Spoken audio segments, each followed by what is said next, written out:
Hello, welcome to the last video series for parents with the Family Bonds class. Um, Today we're going to be talking about digital safety. Again, my name is Christian Ortiz. Um, I'm the Pediatric Behavioral Health Program Manager with El Rio. Digital safety is, I think, hard for a lot of parents because we did not necessarily grow up, with some of the advanced technology that our children have and our teenagers have. And, it can be hard to manage because one of the things is we can say we just want to eliminate it all in all, right? We don't want our kids to have any digital, you know, access. However, it's a part of their lives. It's a part of their, upbringing. You can't escape it, right? And so they grew up learning about digital devices from a very young age. Um, I don't know if you guys remember the time when we had our backpacks full of books, we had to put them in our lockers. Well, now most schools are digital only, with computers and stuff like that. And so one of the things that I tell parents is where do you find, the balance within the digital world, right? It can have a lot of good and a lot of really good information and a lot of things that are very accessible and, it can be very positive, but at the same time it can be very scary, right? There are a lot of negative things that happen from social media and, false information and a lot of that kind of stuff. So our job as parents is to provide the guidance, okay? Teach your children from a young age, right? How to navigate, you know, the digital world and what that looks like. And we're really talking about like internet at this point in time. So there's more and more studies, showing that, really children should not have access to a cell phone or own a cell phone until the age of 12 or 13, I believe. And really, they should be restricted from social media until the age of 16. Social media in particular, especially with, young biological females, it plays a really big influence on them and their self-esteem and, that kind of stuff. And I do see that firsthand, with patients in therapy. But there might be times, at least in my situation, I have a blended family, and so my children will go with their father every once in a while, and I need to be able to communicate with them. So, my children had cell phones from a younger age. However, their access to what they can see is highly monitored. And probably stricter than most. So I'm going to go ahead and share the resource that I really like. I'm going to share my screen for you guys to see. Okay. So this resource I found from Google. It's called Be Internet Awesome. And it's a way for parents to engage in dialogue with their teenagers and their kids about digital safety and what that looks like. So this is the PDF file, but if you ever want to go into the website, it's called Be Internet Awesome. They have things about, just general information, um, empowering kids through safe, confident explorers of the online world. You can start this from a young age. So, of course, I'm in the family section, but they have things for educators, they have slides, so just a lot of really, really good resources. They have this place called Interland where you can play games and they're learning about digital safety. This is more geared towards like younger kids, but they have so much to explore, right? Activities and resources for families, exploring YouTube confidently, Google Families. I mean, they have, you name it, they have it all. Okay. So I do like this full guide because it gives you a lot of information. Okay. So it says, smart, share with care, alert, don't fall for fake, strong, secure your secrets, kind, it's cool to be kind, and brave. When in doubt, talk it out. Okay. So the very first thing we're going to go into is the sharing with caring. So sharing with caring is the information, that travels fast online, and without some careful consideration, we can find ourselves in situations that may have lasting consequences, right? Um, so here, I'm not going to go over all the things. So it kind of talks about, what are the goals of sharing with caring, understanding what kinds of information or care to be shared and what should be kept private or just within your family. Um, a lot of times we talk about boundaries and what are our boundaries within our family and what should be kept within the family versus like exposing, those kinds of things out into the internet. And we as adults also have to be very careful about what we share about our children, right? So now that we've had social media for some time, we're starting to see the impacts of, now adults who were children where their lives were exposed on social media and feel like they had no privacy around that, so we're starting to see a little bit more on that. So, talking as a family about what your kids can do when they wonder what to share and who to share it with, and learning how to see privacy from different perspectives. So, in a lot of things, is I don't know if you guys have seen. I think a few years ago, Kevin Hart was slated to be the host of the Oscars. However, because of certain things that he shared online that were from years back, came back and were seen in a very negative light, and people were not wanting him to host the Oscars, and he didn't, and so it, it's important for kids to know that what is put online has a footprint, right? And that footprint could stay forever, so someone can delete something, but if someone takes screenshots of it, then there could still be that information out there. So, um, here's the vocabulary is there's an online privacy. Again, there's a digital footprint. What is your reputation? The ideas, opinions, and impressions that you share online can stay with you. Personal information, this is really important, is that we don't share personal information over the internet, right? Because anyone can capture that information. And if there is personal information that you have to share, such as like your opening accounts or that kind of stuff, you have to be sure that there's a secure, like a little lock at that website to know that it's a secure site to be able to share that information. Oversharing and then looking at your settings, right? Because what do your privacy settings within your internet, what do they look like? Is it completely open? Do you allow all these third parties to see what you're searching and that kind of stuff? So here it goes into activities. I'm not going to go over these, but this is, I think, a good tool for you to practice with your kids about this, and it gives you different scenarios. The next one is don't fall for fake. It's important to help kids become aware that what they see online isn't always true, real, or reliable. Figuring out what's real and what's fake is vital to online safety and citizenship. Many times, I mean, you're going to hear people go to a doctor and said, well, I read online, and the doctor's like, well, that's not necessarily true. And, all those kinds of things. Well, I searched it up on WebMD and, those kinds of things. So we have to be very mindful that just because it's online doesn't mean it's true.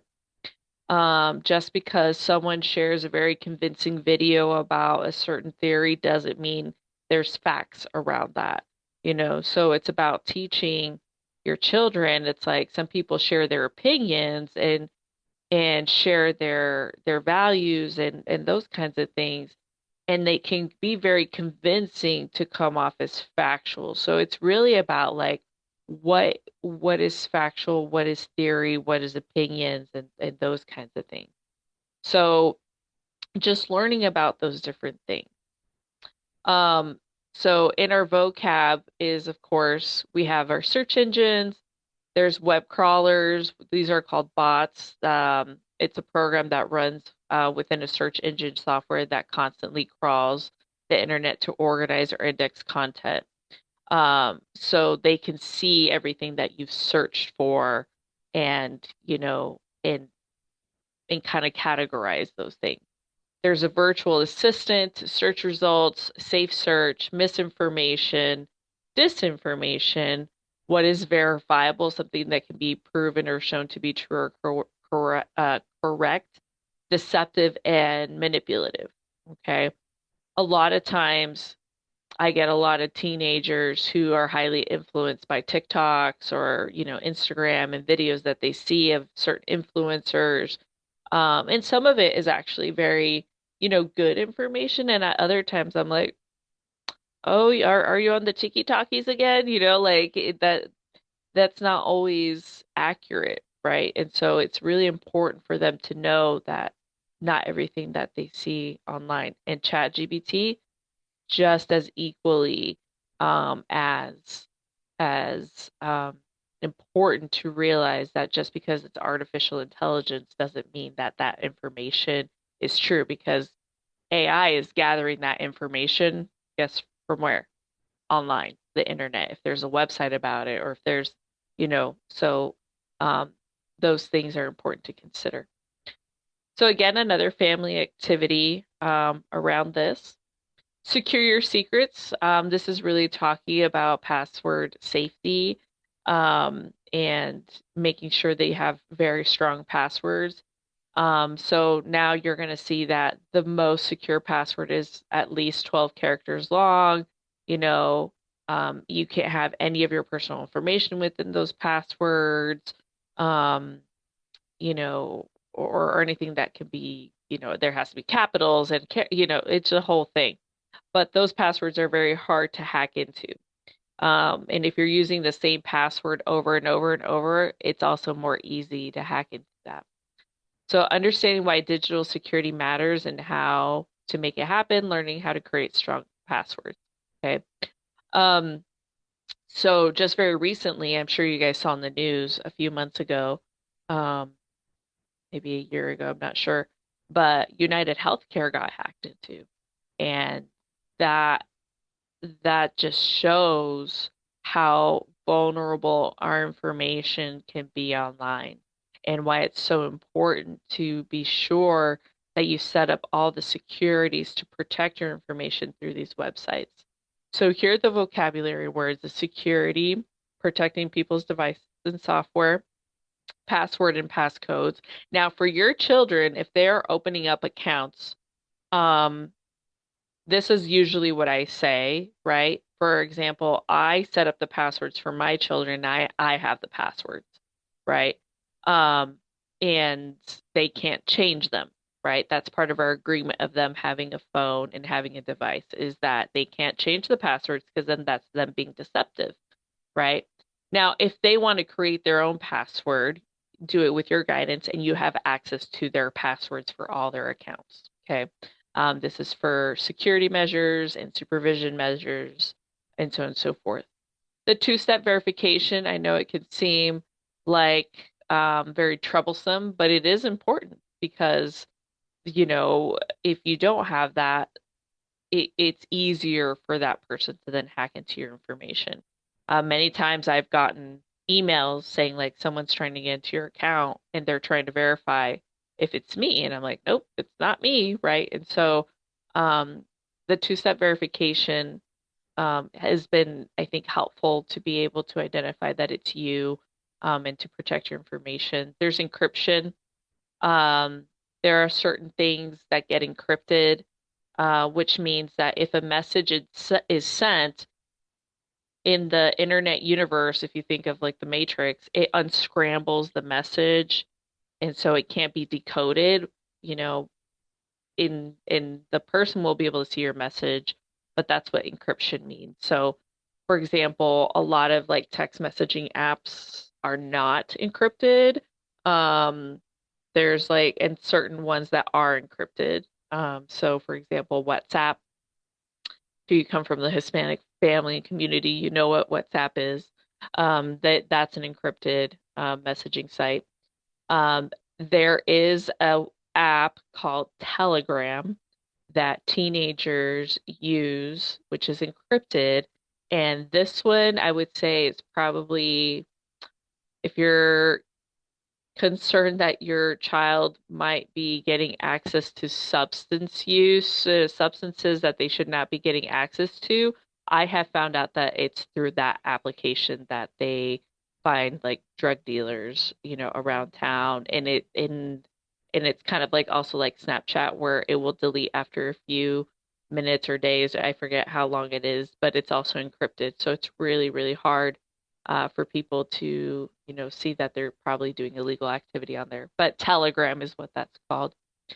Um, Complexity of your password, and then again, we talked about hackers. So again, this there's activities on this and what that looks like and how to keep your stuff secure.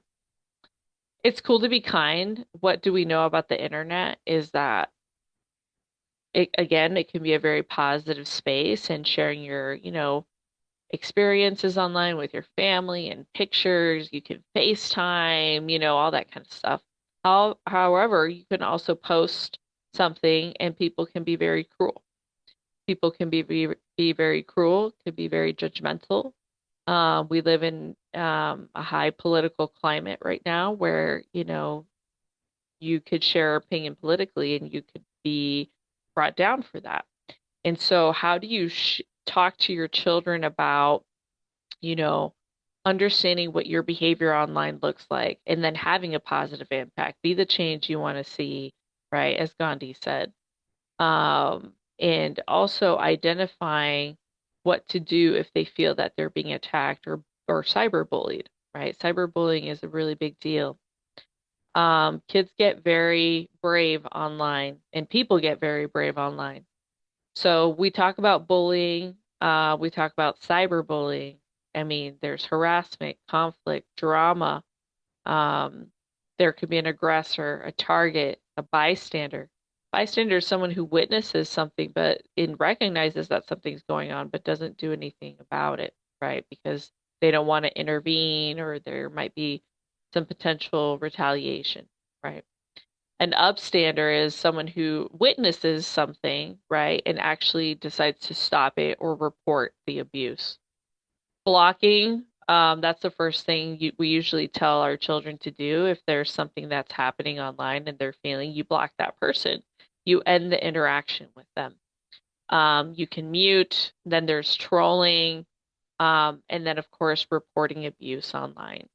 Um, I've I've seen and heard a lot of terrible things that kids have said online, and also adults. And depending on what your views are, what your culture is, your age, I mean, you can experience a lot of these negative things. And so showing your children how to be positive. What do you do when this happens? These are the actions that we would take.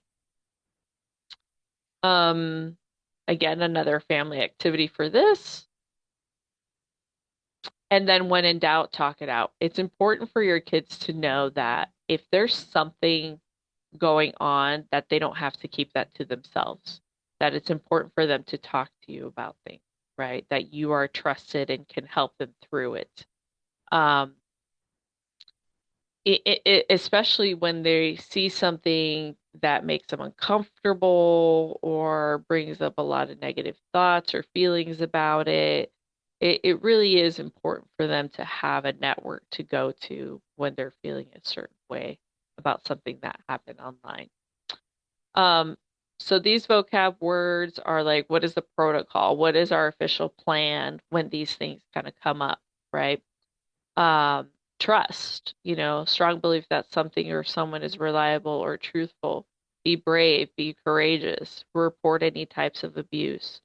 You know, I like to tell families and kids if someone is trying to get your attention or they're, let's say, here's a common thing that I see with teenagers, okay? So a very common thing that I see with teenagers is that they will get in an online relationship.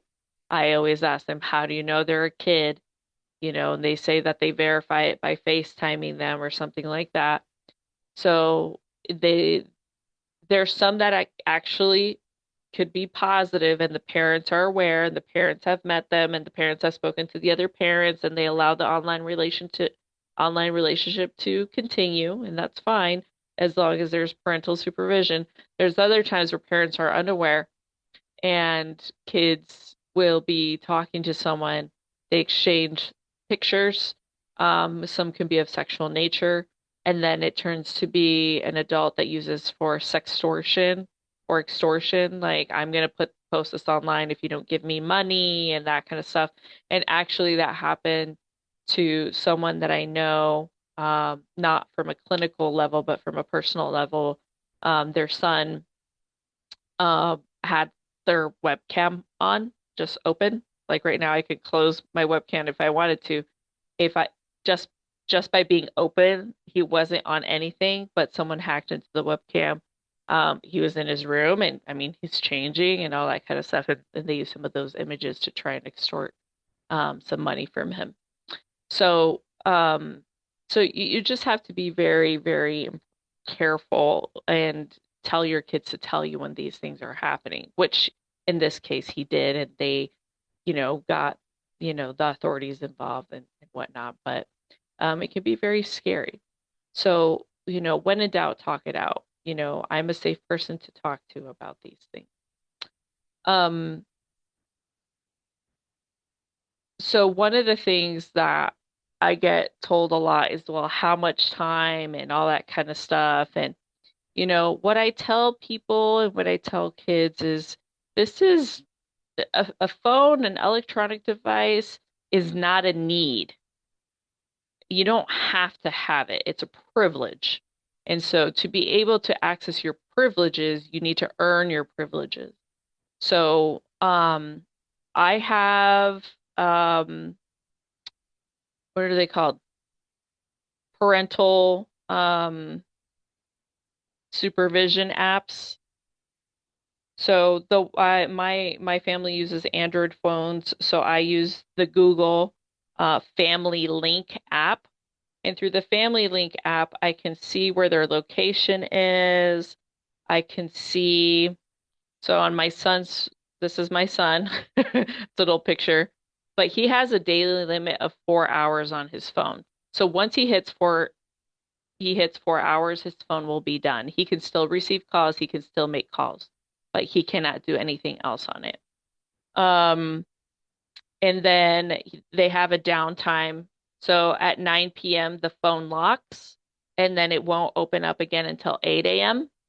And then I can also set limits on his applications, right? So he's been on his phone for 55 minutes today, and and I can see how much time he's spent on certain applications. And they have to be very mindful because they have a lot of blocks on there. See, all these are blocked. He can't access a lot of those apps that, um, that that he wants, right? So for me, it's about managing, you know, if you want to spend time on your phone for entertainment purposes, remember that you have other things that can entertain you, right? Playing board games, reading a book, coloring, drawing, playing an instrument, which my children know how to play the piano. If I didn't give them those blocks, they would be on their phone all day. And the same goes with television, video games. I have the same type of supervision on their TV time and on their video game time. Because it's about not like being overly restrictive, um, like giving them those privileges, but with intention, if that makes sense. One of the things that I definitely don't have my kids do is social media. They don't have Snapchat, they don't have um, Facebook, Instagram. That's a personal preference. Just because I'm a therapist and I've experienced way too many things, and so I think for me it's more um, they can do it when they're older.